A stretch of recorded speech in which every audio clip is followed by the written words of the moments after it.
시청자 여러분 안녕하십니까? KBS 9시 뉴스 여러분 안녕하십니까? 여러분 안녕하십니까? 여러분 안녕하십니까? 여러분 안녕하십니까? 오늘의 주 뉴스입니다. 뉴스룸을 시작하겠습니다. 조중동 조중동이 계속 이렇게 경영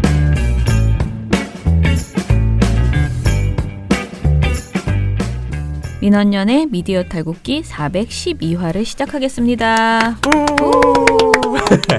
네, 안녕하세요. 저는 민원연에서 사무처장을 맡고 있는 김원경입니다. 네, 방송 모니터 담당 활동가 임동준입니다. 이정현입니다. 예, 안녕하세요.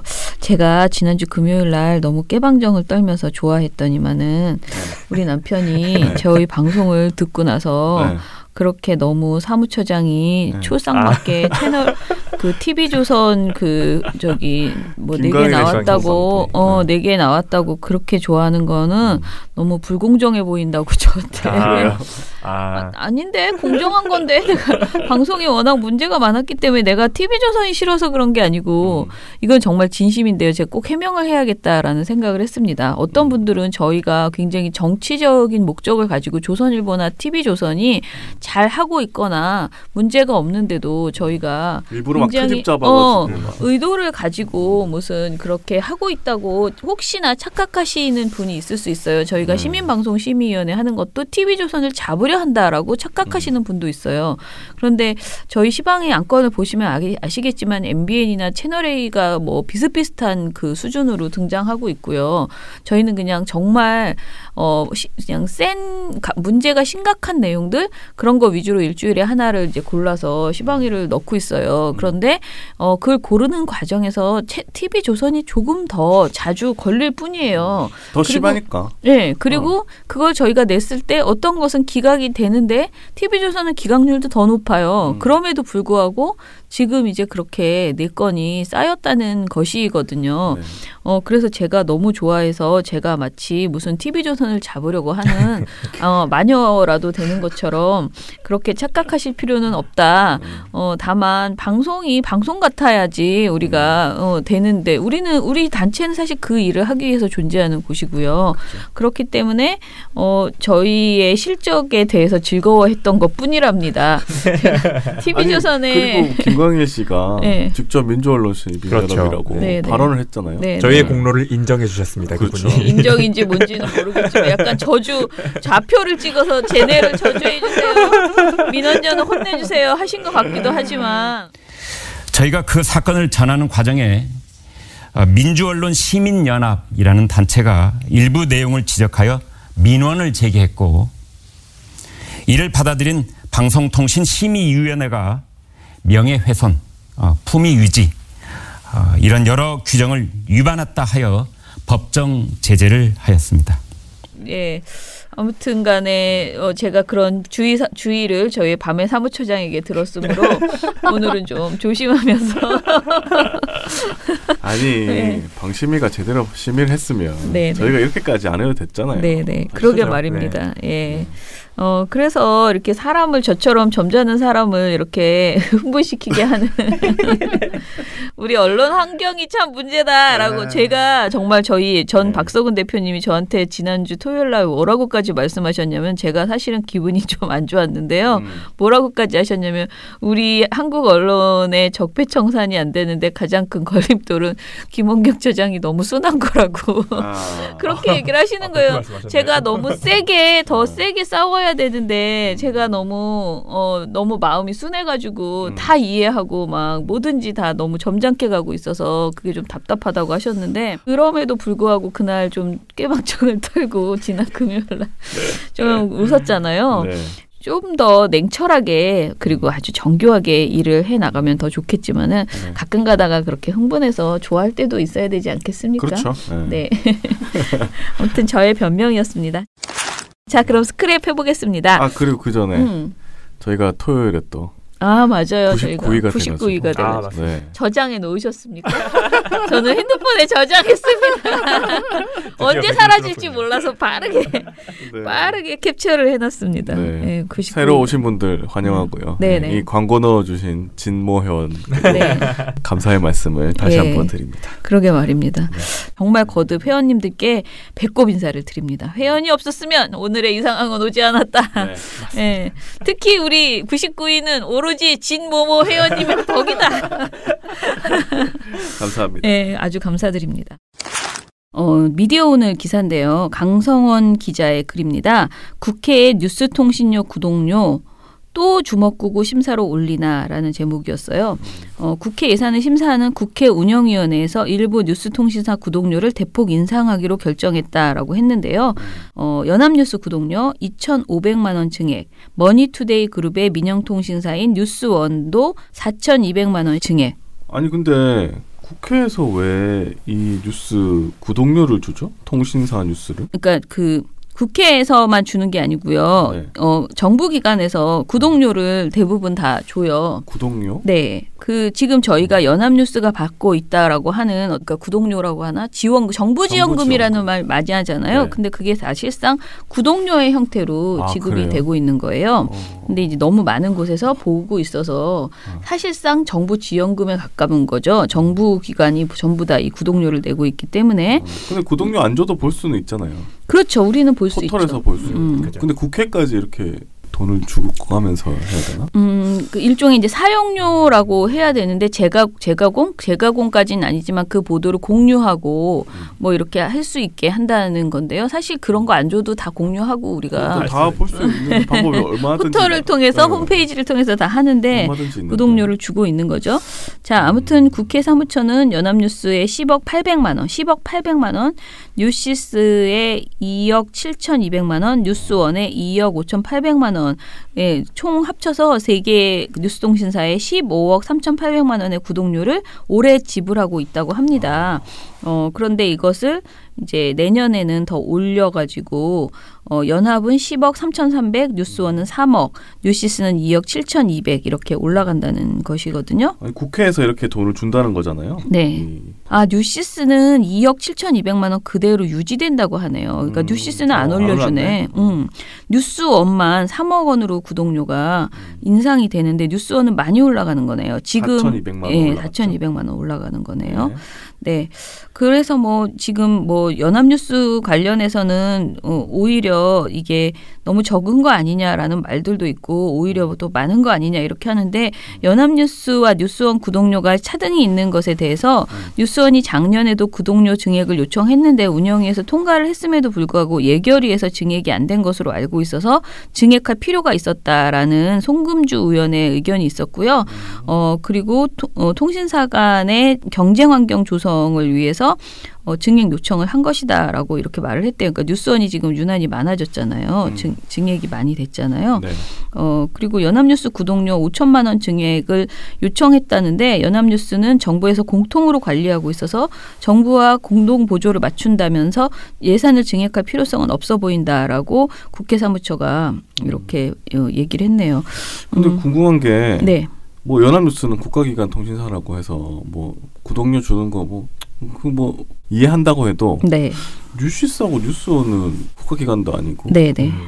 그냥 민영통신사잖아요. 네. 그렇게 치면 통신사들이 다른 통신사들도 있는데 그렇죠. 여기 두 개만 어떻게 구독료가 발생한다는 것도 신기하고. 그렇죠. 저희가 전에 말했던 정부기관이 언론사를 지원하거나 이게 사실 구독료나 전재료를 주는 것 자체가 이것도 일종의 지원이거든요. 네. 안 줘도 다 할 수 있는데 그렇죠? 볼 수 있는데 굳이 주는 거잖아요. 그렇다면 그 기준이 객관적으로 제시되어야지 될 것 같다라는 생각이 좀 들어요. 그리고 인상에 있어서도 사실은 기준이 이제 없다는 거는 맞는 것 같아요. 일단은 지금 이런 일이 발생하면 이제 항상 예전에 여당이었던 곳은 줘야 된다라고 하고 야당은 그걸 왜 주냐? 왜냐면은 이제 연합뉴스도 일종의 공영방송처럼 그러니까 약간 장악하려고 하는 의도들 돈을 주는 쪽 말을 듣게 돼 있잖아요. 그러다 보니까 그런 얘기들을 하는데 이번에는 엄용수 한국당 의원이 예산 방침을 제출하는 측에서 확고하게 주장을 하고 정말 필요한 것은 당초 예산에 담아야 되고 위원들이 아무리 증액을 얘기하더라도 왜 이게 불합리하고 그래서는 안 되는지 분명히 입장을 전해야 하는 것이지 지금처럼 예상을 편성하면 눈먼 돈 찾아먹는 것이다라고 질타를 했다고 하고요. 조승래 민주당 의원도 내년에 할 때는 뭔가 기준을 좀 세워서 해달라라고 말을 했대요.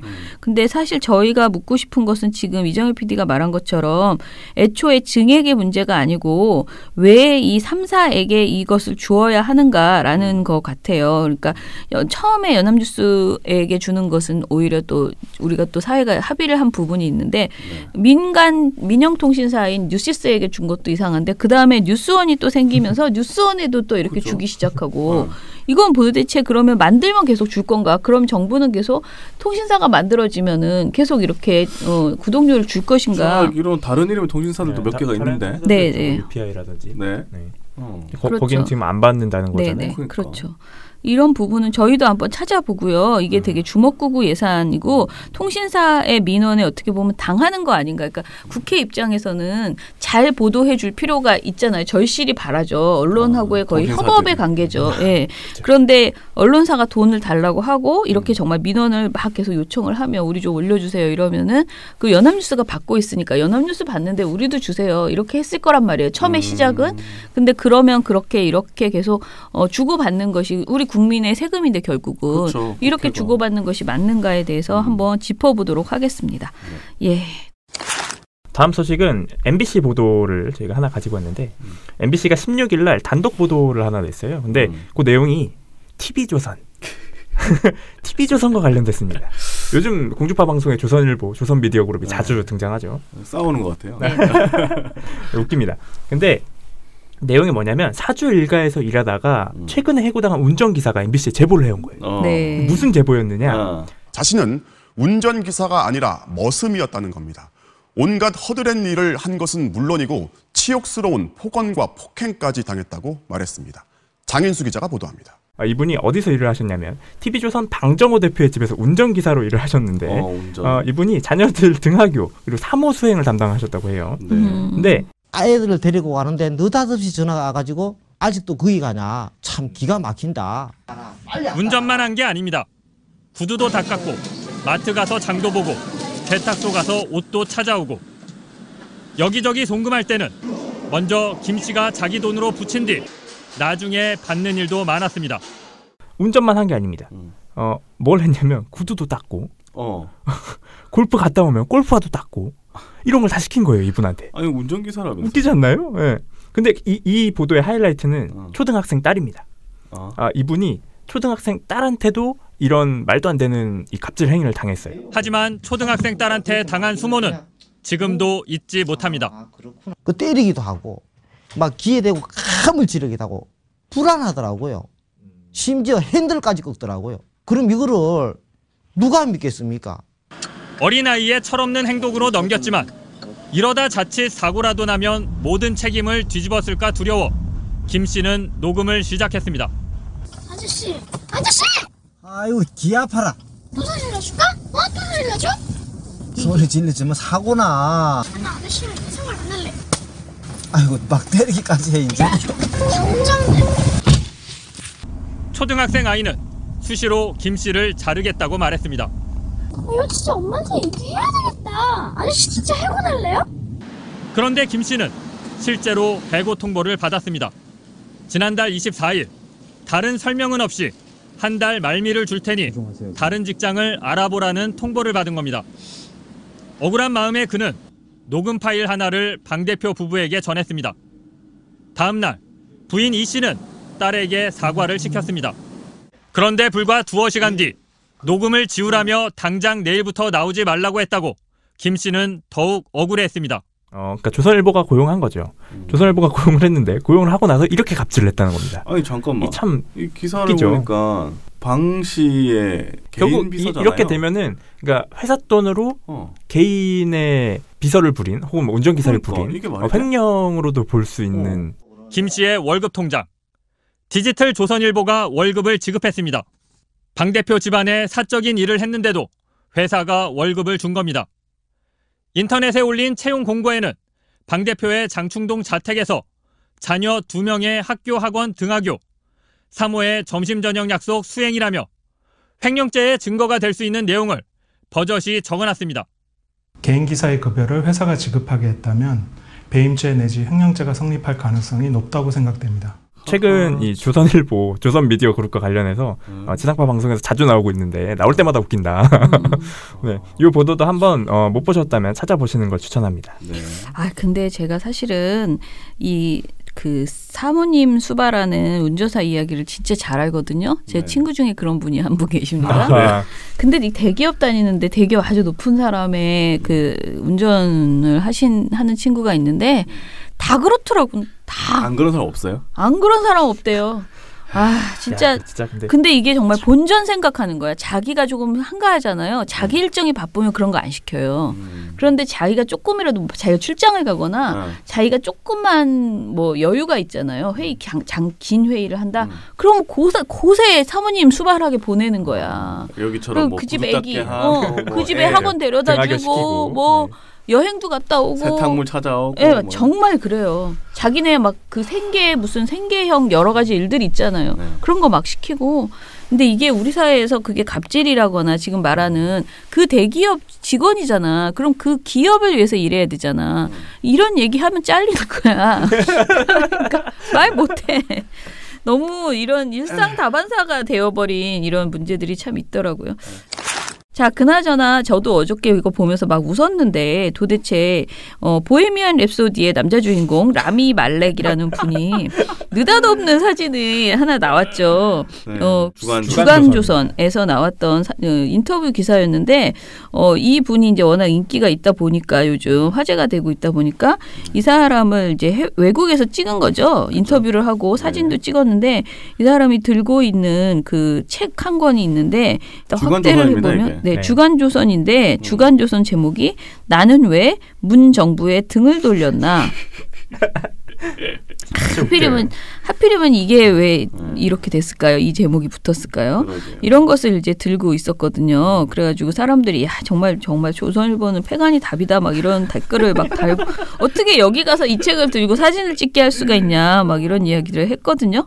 근데 자 이것에 대해서 스포츠 경향에서 인터뷰를 했네요. 그러니까 인터뷰가 아니고 이게 약간 팩트 체크처럼 이렇게 했는데 스포츠 경향의 취재 결과 라미 말렉과 문제의 인터뷰를 진행한 기자는 해당 매체 소속이 아닌 할리우드 외신기자협회 소속으로 이 매체에 오래전부터 할리우드 스타 인터뷰 기사를 기고해 왔다고 합니다.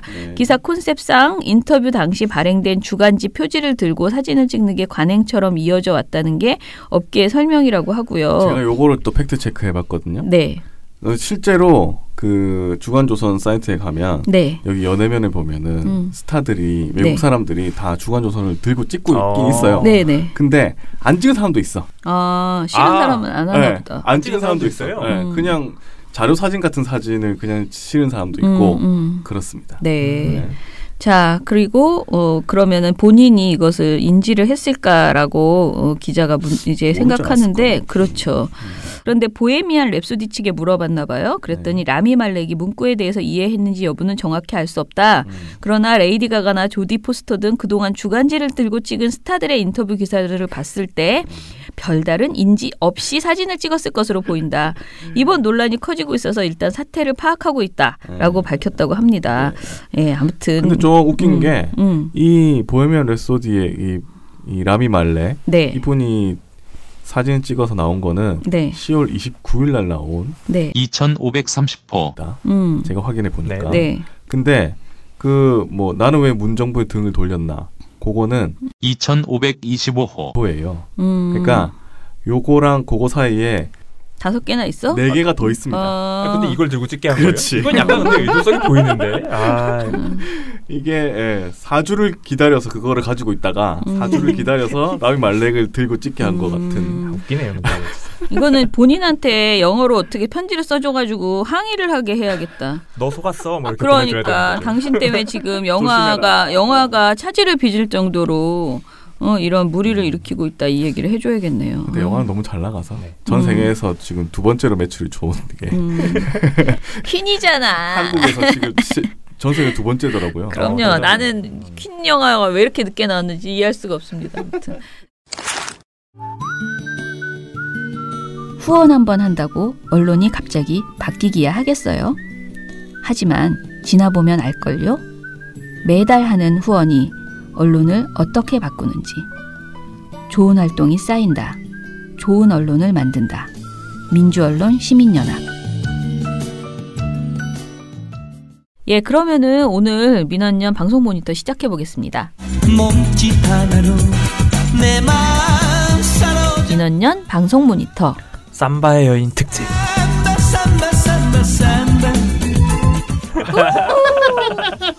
여인도 나와 여기? 물론 그 노래는 여인의 포커스가 맞춰졌지만 우리는 그렇구나. 앞쪽에 삼바의 포커스를 맞춰야 됩니다. 제가 지난주에 예고해드렸던 대로 오늘 삼성바이오로직스 관련 보도를 가지고 왔는데요. 네. 이걸 민동기 기자는 삼바로 줄여 쓰지 말자라고 말을 하죠. 그래서 보고서에서 제가 삼바로 줄여 쓰지 않았는데 어쨌거나 네, 지난 14일이죠. 이제 금융위원회 산하 증권선물위원회가 이 삼성바이오로직스가 고의적 분식 회계를 저질렀다라고 결론을 내렸습니다. 네. 굉장히 당일 큰 이슈였어요. 그죠. 양대 포털에서도 검색어 1위를 지속적으로 차지할 정도로 큰 이슈였습니다. 이게 시작은 2016년 12월에 참여연대가 문제 제기를 시작했고요. 네.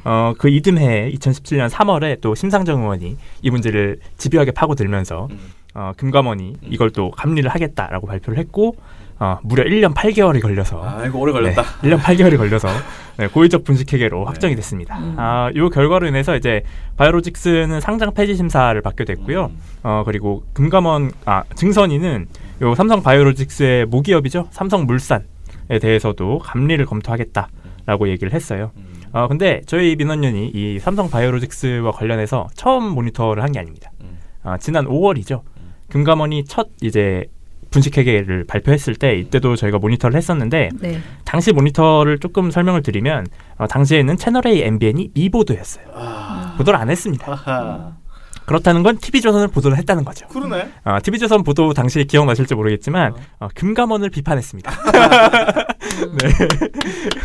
금감원이 지금 삼성 바이오로직스와 투자자에게 손해를 끼쳤다. 이러면서 이제 막 금감원을 비판했거든요. 네, 삼성 바이오로직스 시가총액이 하루 만에 5조 5천억 원이 날아갔습니다. 금융감독원이 재작년에 상장하면서 일종의 분식회계를 했다고 지적한 여파입니다. 삼성 측은 행정소송도 불사하겠다며 강하게 반발했습니다. 그런데 상장 당시에는 적법이라 했던 금감원이 왜 이제 와서 판단을 바꾼 건지 이에 대한 논란도 뜨겁습니다. 최은정 기자입니다. 그리고 지상파 3사와 JTBC가 그나마 역할을 해줬죠. 네. 이재용 승계와 이게 어떻게 연관이 되어 있는가. 그렇죠. 이런 그게 걸 사실 설명해줬죠. 제일 중요한 문제 아닙니까 지금? 그렇죠. 그게 가장 중요하죠. 그래서 이번에는 지난 5월달 이후에 이슈들하고 이 이슈에 대해서 어떻게 보도가 나왔는지 이걸 한번 점검을 해봤어요. 근데 일단 이거를 설명하기 전에 바이오로직스가 도대체 뭐냐? 이거 너무 복잡하거든요. 네. 이름부터 뭔가 복잡해. 막 여러 가지 나와요. 바이오로직스에 바이오에피스도 나오고 바이오젠도 나오고 막 굉장히 복잡하거든요. 뭔가 이상해. 근데 쉽게 설명하면 풍선 속에 또 다른 풍선이 있는 겁니다. 그래요? 그러니까 바이오에피스라는 풍선이 바이오로직스라는 풍선 안에 있었던 거고요. 그리고 바이오로직스라는 풍선은 제일모직이라는 풍선 안에 있었던 거죠. 그래서 뻥튀기 되고 뻥튀기 되고 뻥튀기 된 거다. 뻥튀기 되고 뻥튀기 되고 뻥튀기 돼서 누가 이득을 받느냐? 이재용이 이득을 봤다. 이렇게 결론이 납니다. 결론은 그래서 결국 한 번에 같이 부풀리기가 결과적으로는 전체에 다 영향을 끼치고 여기서 가장 큰 수혜를 입은 사람은 이재용 부회장이다. 요거죠. 네. 이게 핵심이고요. 그래서 5월 이후에 이슈들을 하나씩 짚어보려고 합니다. 시간 순서대로 제가 정리를 해봤는데요. 먼저 7월 12일입니다. 7월 12일에는 지난 5월 달에 금감원이 이건 고의적 분식회계입니다 하고 증선위에게 넘겼잖아요. 네. 근데 증선위가 이걸 검토를 해서 결과를 발표했어요. 근데 매우 애매한 결론을 냈습니다. 뭐라고 결론을 냈냐면 이 바이오에피스에 콜옵션을 숨긴 것 이것은 맞다. 하지만 고의적 분식회계인지는 한 번 더 살펴봐야 된다. 이렇게 결론을 내렸어요. 그래서 고의적으로 숨긴 건 맞는데 고의적 분식회계인지는 한 번 더 살펴봐야 된다. 하여튼 이렇게 결론을 내렸어요. 콜옵션을 숨긴 것은 문제가 맞는데 하여튼 그래서 이제 이거를 금감원에 다시 넘겼습니다. 그러니까 이게 일종의 어떻게 보면 삼성 바이오로직스 입장에서는 상장 폐지가 될 뻔한 위기를 한 번 넘긴 거예요. 그렇지. 이때는 어떻게 보면 좀 유리한 어떻게 보면 이득이라고 보기는 어렵지만 불리하지 않은 소식이었던 거죠. 그러고 나서 이걸 3개월 동안 금감원이 다시 봤습니다. 재감리를 했어요. 그러고 나서 10월 17일 날 이 윤석헌 금감원장이 이런 얘기를 했어요. 기자들하고 얘기를 하다가 그동안 나온 얘기를 담았다. 크게 달라진 내용은 없을 거다. 또다시 고의적 분식회계라는 결론을 내린 거예요. 그렇죠. 2차로. 근데 이날 굉장히 중요했던 것이 이런 고의적 분식회계 결론뿐만 아니라 추가 증거를 제출한다는 얘기가 돌았어요. 그러니까 금감원이 이번에는 지난번에 내지 않았던 구체적인 증거를 증선위에 제출했다. 이런 얘기가 쭉 돌았어요. 그래서 이게 한 번 더 이슈가 됐죠. 그러니까 당연히 증선위의 2차 감리 결과에 대해서 사람들이 이목이 쏠릴 수밖에 없죠. 그러다가 한 2주 정도 뒤에 11월 1일부터 이 금감원이 제출했다고 하는 구체적 정황들이 언론 보도를 통해서 계속 등장을 합니다. 한겨레가 먼저 단독으로 치고 나갔는데 금감원이 제출한 자료에서 삼성바이오로직스와 삼성그룹의 미래전략실이 이메일을 주고받은 정황이 있다. 요 내용이 딱 나온 거예요. 이거는 그러면 삼성바이오로직스가 혼자 한 게 아니네라는 걸 딱 알 수 있었죠. 그러고 나서 이 일에는 한겨레가 또 이 내부 문건 내용을 지적을 했어요. 공개를 했습니다. 그래서 내부 문건을 보면 뭐라고 나와 있냐면 콜옵션 행사 가능성 확대로 1조 8천억 원의 부채 및 평가 손실 반영으로 삼성바이오는 자본 잠식을 예상했다. 1조 8천억 지금 손해보게 생겨서 자본이 사라질 위기에 생겼다는 걸 알고 있었던 거예요. 근데 그 상황에서 자본 잠식이 되면 어떻게 되는지도 분석을 했는데 기존 차입금 상환 및 신규 차입, 상장 불가하다. 이런 내용이 있었던 거예요. 그러니까 이게 콜옵션이 지금까지 숨겨놨는데 이거 걸리면 우리 자본 잠식되고 상장도 못한다. 이걸 알고 있었던 거예요. 그러니까 분식회계를 했던 원인이 이거 아니냐라고 한겨레가 딱 찝은 거예요. 그러니까 이거 완전 구체적인 증거가 드러난 거잖아요. 이러면 당연히 언론이 또 보도를 했어야죠. 한겨레만 할 게 아니라. 이런 내용이 나왔으면 다 같이 보도를 해서 알려야죠. 그렇지. 그리고 7일 날에는 더불어민주당 박용진 의원이 아예 내부 문건을 흔들면서 이 종이 들고 나와서 흔들면서 공개를 또 했습니다. 삼성물산과 제일모직의 합병 과정에 분식회계가 있었다는 의혹이 제기되는 가운데 이번에는 민주당 박용진 의원이 삼성 내부 문건을 공개했습니다. 삼성이 자회사 가치를 2배 넘게 부풀린 사실을 알고도 이재용 부회장의 경영권 승계에 유리하도록 합병을 진행했다는 겁니다. 처음 삼성의 내부 문서를 본 순간 경악하지 않을 수 없었습니다. 그동안 의혹으로 제기되었던 여러 문제가 단지 의혹에 그치는 것이 아니라 사실임을 확인할 수 있었기 때문입니다. 제일모직 주가의 적정성 확보를 위해 고의로 분식회계를 한 것이며 이는 제일모직과 삼성물산 합병을 사후적으로 정당화하기 위한 것임을 게다가 합병 뒤에도 분식회계 모의를 위해 삼성그룹 미래전략실과 긴밀하게 협의했다는 정황도 이메일 기록으로 포착됐습니다. 그래서 사실 이렇게 네 가지 안건, 이 네 가지 크게 보면 네 가지의 이슈들이 있었고요. 그래서 이 이슈가 어떻게 언론에서 다뤄졌나, 7개의 방송사의 저녁 종합 뉴스에서는 어떻게 다뤘나, 이걸 한번 모니터를 해봤어요. 그래서 결과만 먼저 말씀을 드리면 요거 약간 막간 퀴즈인데 5월부터 11월까지죠. 6개월 동안 보도를 단 한 건도 안 한 방송사가 있습니다. 야, 충격적이지 않나요, 이거는 좀? 채널A. 정답이에요. 왜냐면 TV조선이 돈을 확실하게 받았나? 참 놀랍죠. 땡겼나? 뭐 앞서서 말씀드렸다시피 이미 5월에 보도를 한 것으로 봐서는 후보가 2명이었죠. MBN과 채널A. 둘 중에 하나였는데 채널A였습니다. 채널A가 무려 6개월 동안이나 보도를 단 한 건도 안 내놨어요. 이렇게 많은 이슈가 있었는데 한 건도 안 한 거예요. TV조선하고 MBN도 사실상 거의 안 했다고 봐야 돼요. 아, 그래요? 왜냐면 5월에는 TV조선만 보도를 했다고 했잖아요. 이 3개 방송사 중에서. 근데 7월 달에 증선위가 1차로 발표를 했잖아요. 그러면서 애매한 결론을 내렸다고 했죠. 근데 이거는 삼성바이오로직스한테는 한 번 정도 기회가 더 생긴 거잖아요. 그죠. 어떻게 보면 유리한 내용이었고 이때 TV조선과 MBN이 보도를 합니다. 이때 TV조선과 MBN은 심지어 이거 딱 하나예요. 이거 딱 하나 보도했어요. 세상에. 그러고 나서 이제 시간이 지나서 나머지는 다 불리한 이슈잖아요. 그죠. 금감원이 또다시 한 번 더 2차로 이건 분식회계다 결론을 내렸고 그러고 나서 이 한겨레나 뭐 MBC나 계속 뭐 미래전략실과 연관이 돼 있다. 이런 내용들을 추가 보도하고 박용진 의원이 심지어 문건을 들고 나와서 흔들고 이랬는데도 안 한 거예요. 진짜 웃기죠. 별 이상한 얘기는 다 하더니. 재밌습니다. 하나도 안 하는 방송사 채널A이고 나머지 2개도 사실상 안 했다고 봐야 된다. 근데 이것과 반대로 이 이슈를 다 다룬 방송사가 있어요. 다 다룬 방송사? 딱 한 곳입니다. 딱 한 곳? SBS? 네, 땡입니다. 땡입니다는 네, 뭐야? 땡. 이거 한번 페이크를 주고 기대를 하시게 한 다음에. 맞춘 줄 알았잖아. 바로 MBC입니다. MBC예요. 예상 외죠. MBC가 오랜만에 칭찬받을 만한 일을 했는데 이 MBC 같은 경우는 뭐 본인들이 취재를 한 보도도 있었고 단독 보도도 있었고 모든 이슈를 어쨌거나 다 다뤘어요. 아 그래요. 저는 SBS 얘기한 거는 SBS가 요즘 삼성을 열심히 파고 판다 하고 있어가지고 삼성을 다 파는 줄 알았는데 요거는 또 안 했나 보네. SBS 같은 경우는 금융감독원이 2차 분식회계 결론을 냈던 때 그리고 고의적 분식회계 정황이 드러났던 11월 초 이때 보도가 없었습니다. 아 그래요. 네. 그래서 MBC 보도를 좀 설명을 드리면 MBC가 생각보다 정말 좋은 보도를 몇 개 내놨어요. 그게 11월 1일 날 있었던 이메일 나왔다. 이재용 승계팀과 회계 변경 논의. 요거였어요. 그래서 아까 말씀드렸다시피 이 내용이 삼성바이오로직스 혼자 한 게 아니고 삼성그룹의 미래전략실과 함께 했다. 뭐 이런 걸 들춰낸 거죠. 그래서 이재현 앵커가 금융감독원이 혐의를 입증할 결정적인 증거로 삼성 미래전략실과 주고받은 이메일을 확보해서 제시한 것으로 확인됐는데요. 분식회계 혐의가 더욱 분명해져서 파장이 작지 않을 것으로 보입니다. 노경진 기자입니다. 이메일에서 삼성바이오는 회계 방식을 변경하기로 했다며 3가지 안을 미전실에 보고했습니다. 그리고 일주일 뒤 삼바는 3가지 변경안 중 바이오 에피스를 자회사에서 관계회사로 바꾸는 안을 실행에 옮겼습니다.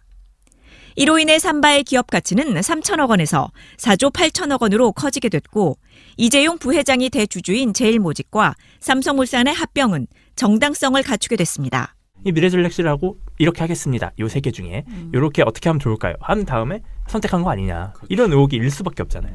그렇지 않으면 왜 3개 안을 보냈겠어요? 그러니까. 그중에서 또 있던 안이 딱 골라졌고 그러니까 이런 보도를 한 거예요.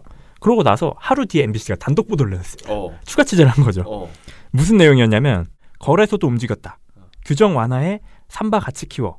이것도 노경진 기자의 보도였는데 2015년 11월 2일 거래소가 먼저 삼성 바이오 에피스를 찾아가 상장을 권유했습니다. 11월 4일 적자 기업인 에피스의 상장이 가능하도록 3년 연속 이익을 낸 기업만 상장할 수 있다는 요건도 바꿔줬습니다. 내용을 요약해드리면 거래소가 먼저 제안을 합니다. 삼성 바이오 에피스에 상장할 것을 권유를 했는데 이걸 통해서 바이오로직스가 에피스한테 상장 권유를 하는 거 보니까 이거 상장할 수 있을 것 같은데? 라는 생각이 들어서 문건을 보낸 거예요. 그러니까 삼성그룹 미래전략실에 보내기 전에 이런 정황이 있었던 거예요. 이런 식으로 해서 상장을 도운 거예요. 그러니까 이런 과정을 MBC가 보도를 한 겁니다. 단독으로. MBC 보도가 굉장히 괜찮았죠. 네. 어떻게 보면 이 7개 방송사 중에서 가장 이슈를 충실하게 전달하고 내용도 있었다라고 볼 수 있는 방송사는 MBC뿐이었던 겁니다. 웃기죠. 네.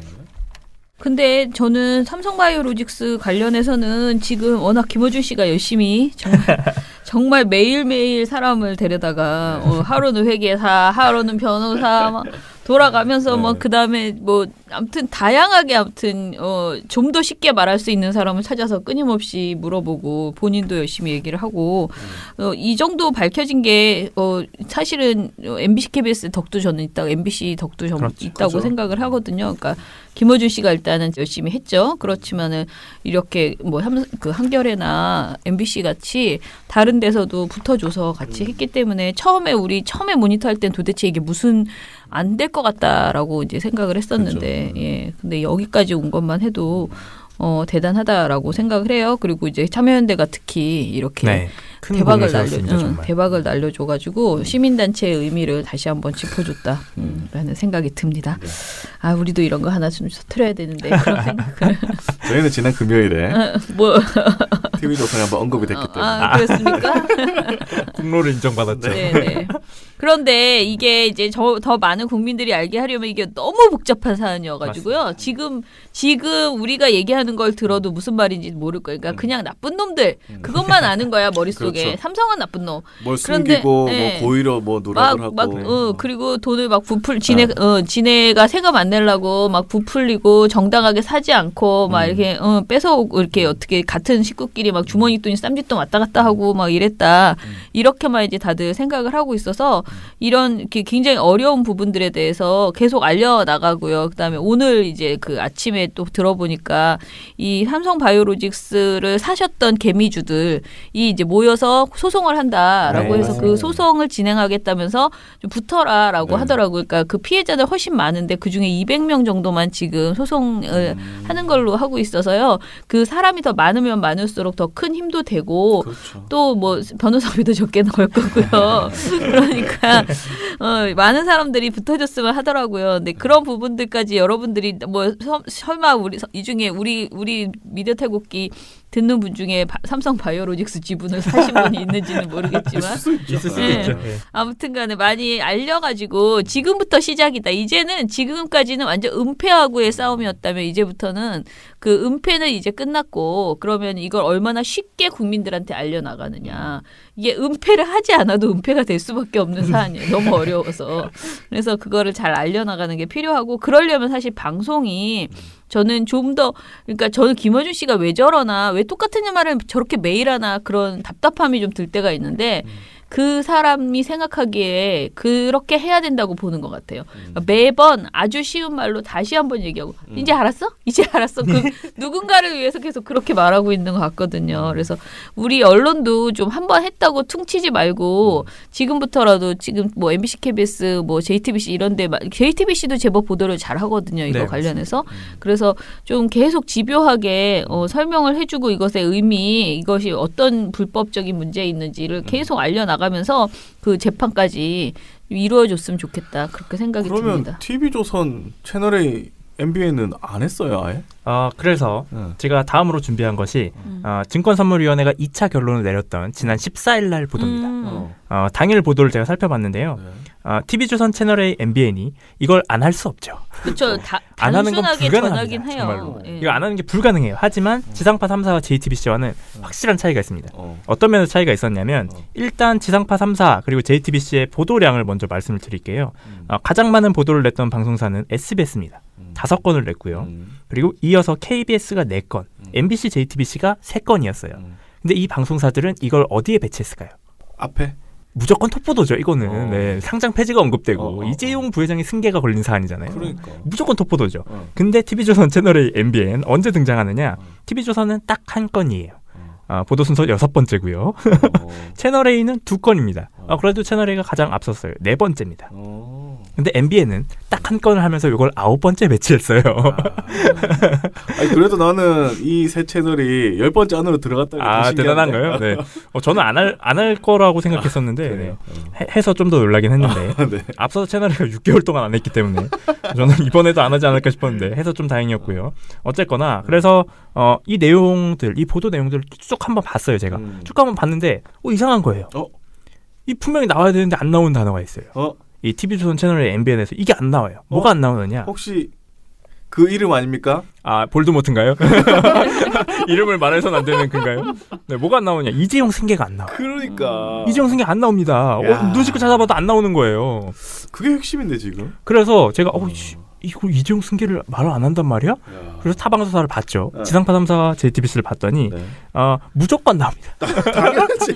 무조건 나와요. 왜 나오냐면 이 나올 수밖에 없어요. 당연하지.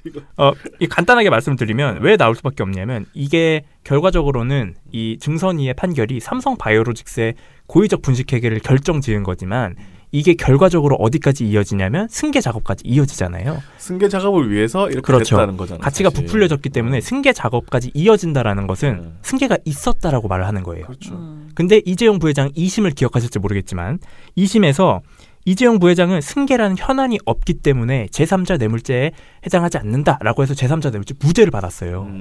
그러니까 이 판결이 지금 3심에서 뒤집어질 수 있다는 게 결과적으로는. 그러니까 왜냐하면 이 증선이 판결 봐라. 여기 현안이 있었는데 승계가 있었는데 이게 제3자 뇌물죄지. 이게 어떻게 해당이 안 되냐라고 뒤집힐 수 있는 거예요. 그렇다 보니까 당연히 이재용 승계가 나올 수밖에 없는 사안인 겁니다. 위기구만. 위기죠. 삼성의 위기야. 위기예요. 다시 잡혀 들어가게 생겼어요. 지금 이재용 부회장이. 네. 그래서 보도 내용을 좀 설명을 드리면 이 4개 방송사는 다 기자와의 대담. 취재 기자 이렇게 앉혀놓고 기자와 대담을 하잖아요. 이런 내용 뭐 어떻고 이렇게 얘기를 하면서 거기서 나오는 거예요. KBS 뭐라고 얘기하냐면 이중근 기자와 이 대담이었는데 이재용 부회장의 그룹 승계에서 가장 중요했던 부분이 2015년 삼성물산과 제일모직의 합병입니다. 네. 이 과정에서 이 부회장의 지분이 많았던 제일모직의 가치가 높게 평가되면 될수록 이 부회장한테 유리한 상황이었는데요. 이때 눈에 들어왔던 게 제일모직의 자회사 삼성바이오로직스, 이 가치를 높이기 위해서 분식회의까지 한 거 아니냐, 이런 주장이 그동안 계속돼 왔습니다. 네. 그러니까 당시 이 부회장에게 유리했던 합병 비율 자체가 잘못 산정된 것 아니냐 이런 주장이 가능하다는 얘기입니다. 아 그렇군요. 그러니까 이게 어떻게 승계와 합병에 영향을 줬는지를 설명을 해주는 거예요. 네. 그런 다음에 뒷내용도 설명을 하죠. 항소심 재판부가 이재용 부회장에게 집행유예를 선고하면서 이렇게 밝혔습니다. 그룹 차원의 승계 작업은 없었다.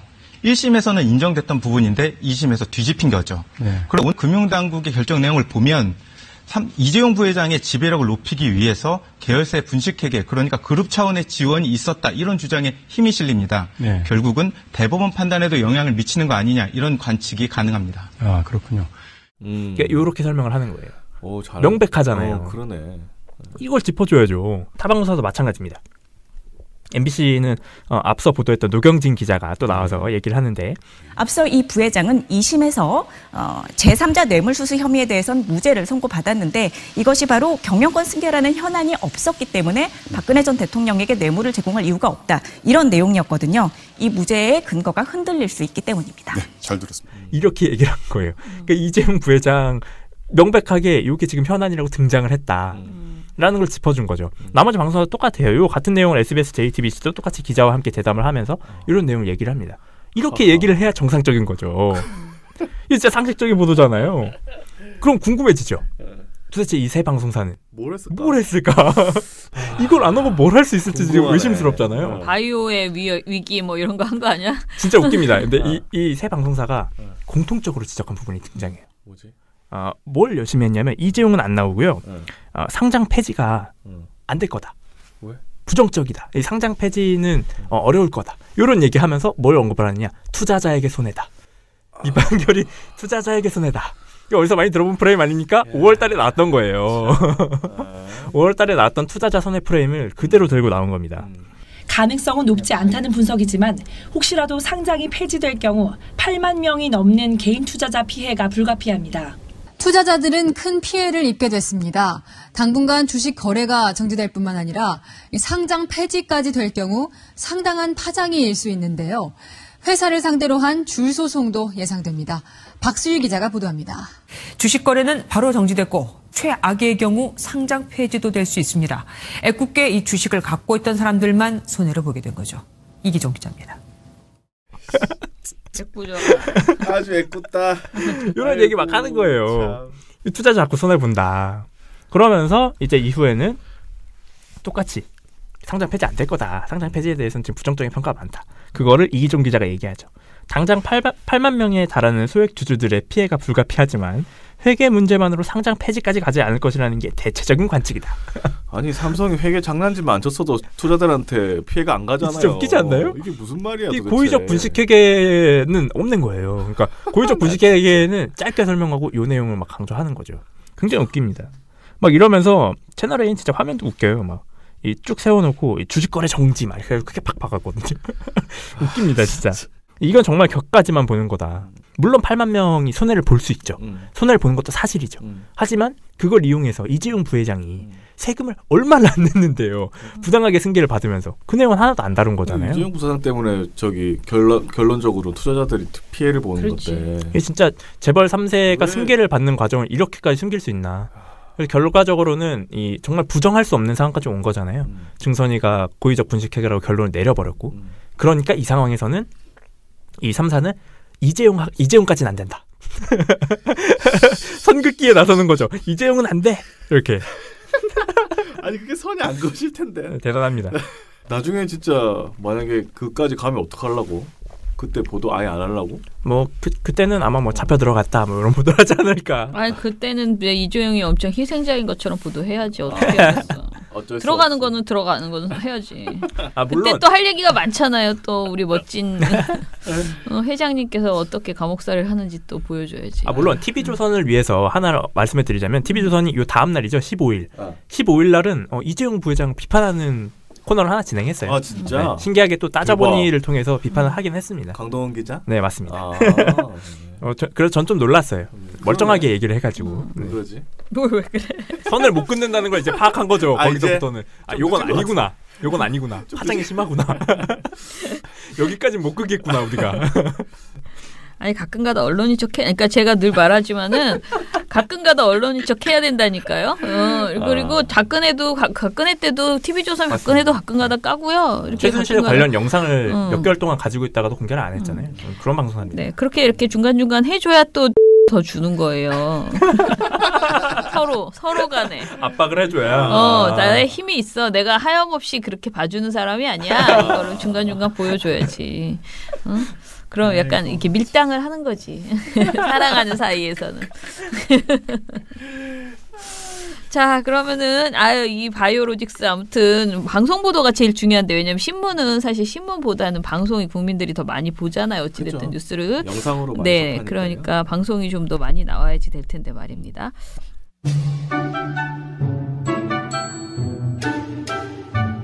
당신 주위에 가장 믿을 수 있는 시민단체를 떠올려 보세요.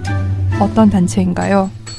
실수를 하면 인정할 줄 알고 약속을 하면 반드시 지키는 그런 단체 아닌가요?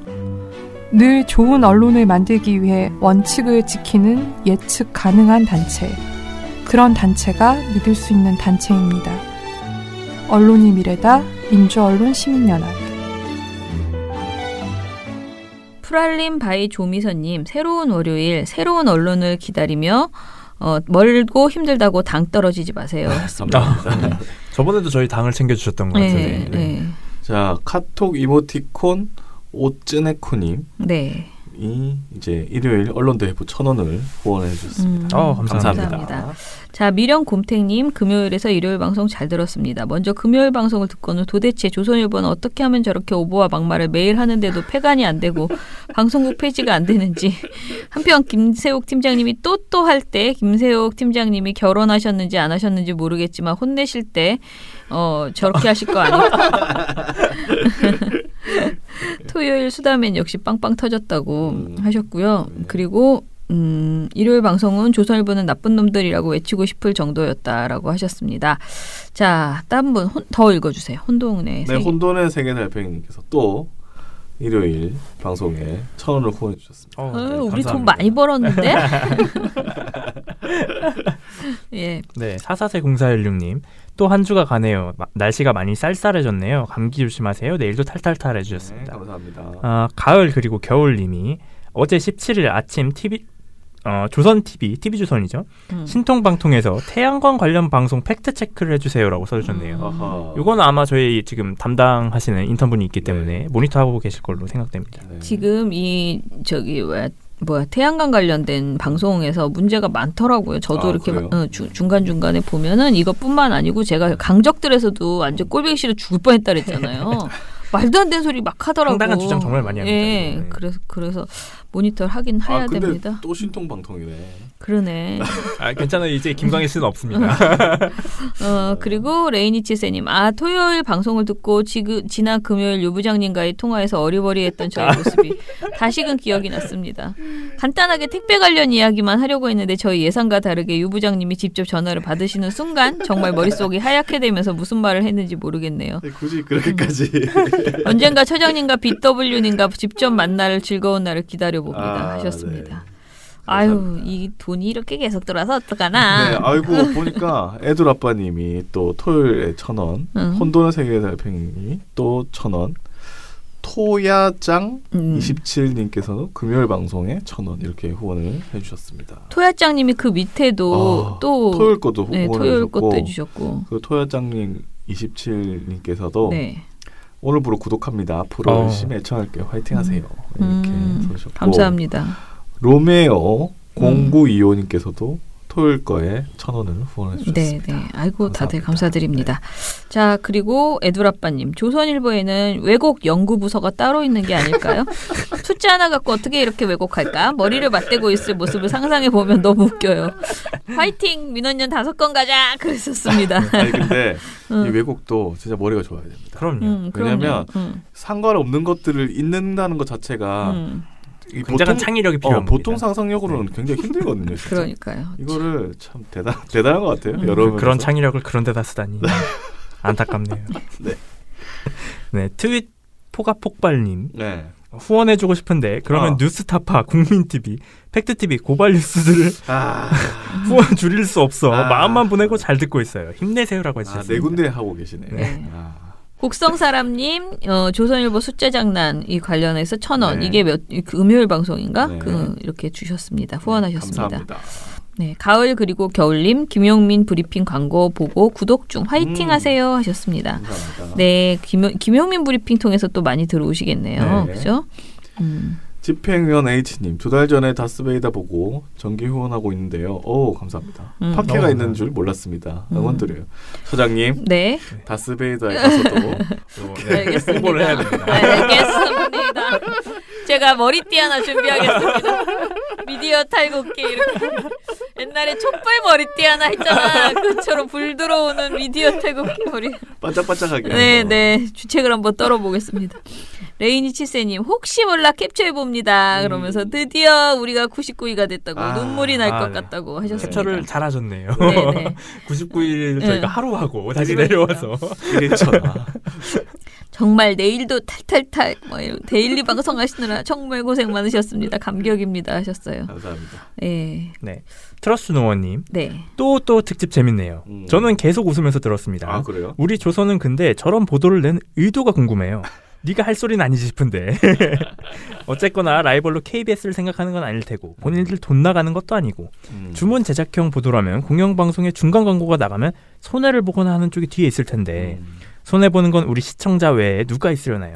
그렇죠. 이상합니다. 뭐 정부 여당을 까기 위해선 뭐라도 하는 거라고 생각하면 편하지만 그러기엔 정성이 너무 갸륵하네요 라고 남겨주셨습니다. 아마도 조선은 광고가 그쪽으로 지상파로 다 빠져나가지 않을까 뭐 그런 걱정을 하는 거겠죠 아마. 네. 광고 시장은 좀 한정되어 있으니까. 그죠. 네. 지상파 중간 광고를 하면. 네. 그리고 뭐 KBS가 라이벌이기도 합니다. 왜냐면은 요즘 저널리즘 토크쇼 제휴 조선일보의 전쟁이 치열하기 때문에 요새 전체 언론 대 조선일보 이렇게 싸우는 것 같아요. 네, 그러니까요. 네, MBC에도 보도가 많이 나가고 굉장히 많더라고요. 저는 지난주 방송 중에 댓글 중에 하나 생각나네요. 네, 조선일보가 맞으면서도 웃을 거다. 네, 만돌이 3604님 축하해요. 현찬 아빠님, 김용민 브리핑 광고 듣고 왔습니다. 응원하겠습니다. 구독 하트 매일매일 날리겠습니다. 해주셨고요. 우리 오랜 팬이신 청라에서 B님도 축하 해주셨습니다. 뭘 축하할까요? 99위. 네. 그럴까? 대기 안에 들어간 거 아닌가? 아니면 TV조선. 법설대제? 네. 그럴 수도 있어요. 축하할 일이 많아가지고 뭐 추측해야 되겠네. 아유 참. 그리고 또 혼돈의 세계 달팽이님께서 또 1,000원을 후원하셨는데, 이분은 매일 하시는 것 같아요. 네네. 정말 감사합니다. 감사합니다. 네. 유정일 활동가는 왜 여기다가 댓글도 하셨습니까? 제가 금요일에 팟빵에 업데이트를 했는데 이게 안 된다는 제보가 들어와가지고 그랬구나. 제가 파일을 여러 번 고쳐봤거든요. 네. 그래도 팟빵에서만 안 되더라고요. 같은 파일이 파티에서는 되는데 팟빵에서만 안 돌아가가지고 제가 막 문의 전화도 하고 막 했는데 답이 없어가지고 팟빵 측이. 근데 시간 기다리니까 한 2시간 뒤에 다시 돼가지고 그때 99위를 미안해서 올려준 거 아니야? 올려줬나? 막 항의 메일 보내고 막 그랬는데.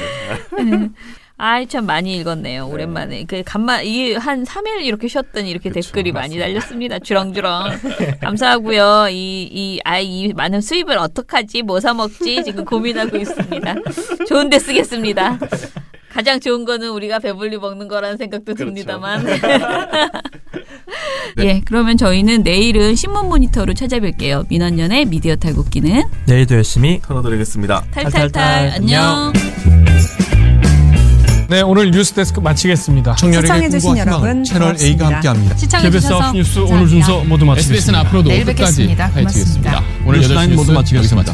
시청해주셔서 고맙습니다. 뉴스팔 여기서 마치겠습니다. 저희들은 내일도 최선을 다하겠습니다. 여러분 고맙습니다. 탈탈탈. 안녕.